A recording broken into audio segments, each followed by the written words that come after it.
Now the obvious way to navigate around Excel is by using the mouse. Just go ahead and click on any cell to select it, and then to find out where you're at, you can look at the column that you're in, that's shaded up at the top, column F, and then the row all the way to the left-hand side is 12.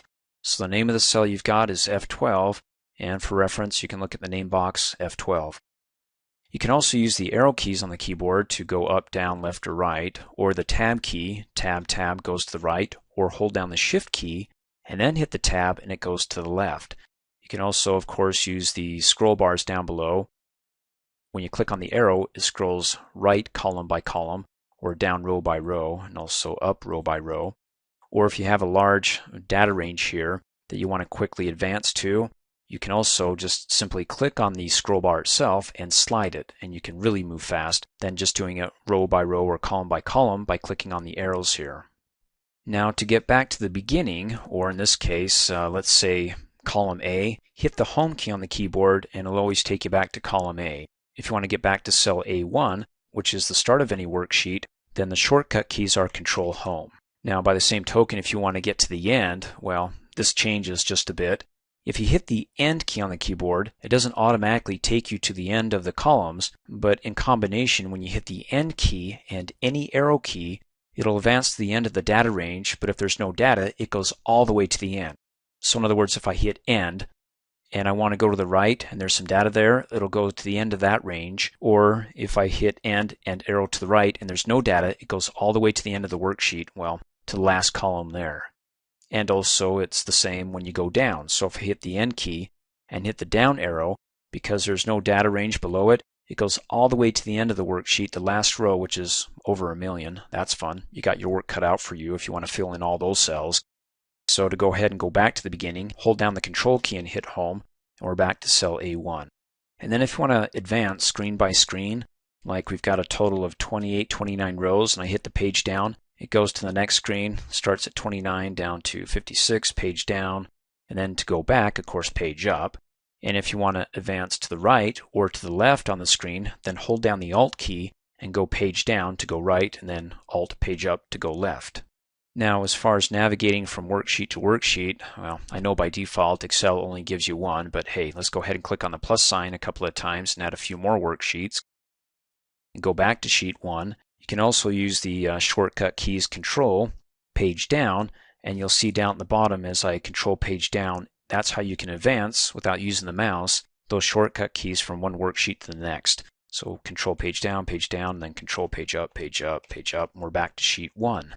Now, besides navigating around, when it comes to selecting a range of cells, because maybe you want to apply some formatting to it, make them bold, italics, underline, or whatever you want to do to it, to select a range of cells, not just one, but maybe two, just click and drag. Now, when it comes to clicking and dragging, you get 3 options. In other words, you get the white cross. Do you see the white cross? Whenever you see the white cross, that means it's in selection mode. Just click and drag. But if you hover over a range that's already selected and you get a 4-way arrow, that means that it's not in selection mode. That means that you can actually take the range that you have and click and drag it and actually move the data within that range over. Or the other one is in the lower right-hand corner, the black cross. That's called the autofill handle, and we'll discuss that later on. So you got 3 options there. You have the black cross, the 4-way arrow, and then the white cross. To keep it simple, let's just focus on the white cross when it comes to selecting a range of data. Click and drag, click and drag. You can also select a non-consecutive range of cells by holding down the Control key and then clicking here, clicking there, clicking there, clicking there. And then you can also click and drag with the Control key held down and do a range, but still holding on to the other cells, because if I click off, it now deselects the range of cells that I had selected. You can also do a block range of selection by holding down the Shift key. So if I come down here from cell I8 to, I don't know, L14, when I click, of course it's not going to select the range, but if I hold down the Shift key and click, it does a block selection. And then of course holding down the Shift key and clicking over here, here does the block. But if I change to the Control key and then go ahead and click and drag, it keeps the block that I have there and allows me to go ahead and select other cells or click and drag cell ranges, again with the Control key held down. If I want to go ahead and select the entire worksheet, you can do Control A and it selects everything. including the selection of the selection. Let me go ahead and click off. Or in the upper left-hand corner, you have the Select All cell between the column headers A, B, C, D and the row headers. That's the Select All cell. Click on it. It's just like doing the shortcut key Control A.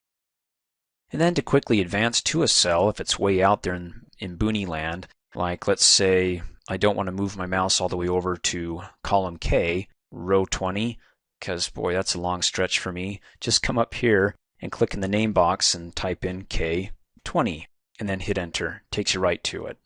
Cool. Now you're probably worried about, as I am, these extra worksheets. Right click on them and delete them.